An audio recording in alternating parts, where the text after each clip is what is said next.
Everyone, welcome back to the next video. In this video I will show you how to scan for website URLs or any kind of a URL from image in native iOS application using Visionkit.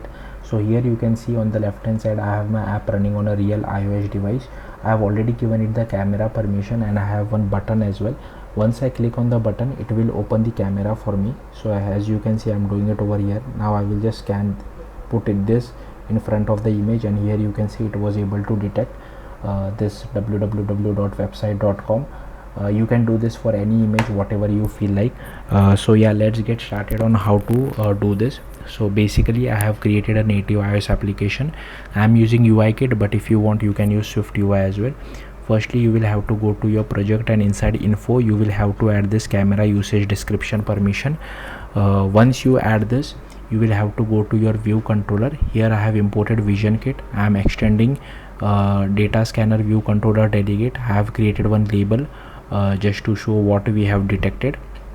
I have created a button to open our camera, and this is the data scanner view controller, and here you can see we are scanning by URL. Quality level I have kept it fast. Recognize multiple item false. High rate tracking enabled false, and highlighting enabled as true. Here we create our here we just check whether the scanner is available or not. Okay, then we add our label as well as button to our view.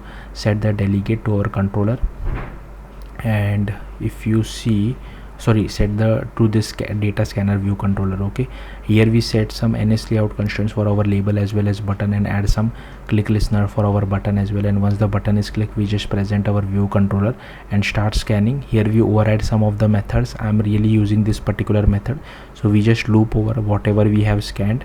In our case it is this particular text, but yeah, if you want, if it is in form, if you want, you can detect barcode as well. Here you can see these are only the two properties which are present for our case. So it comes over here.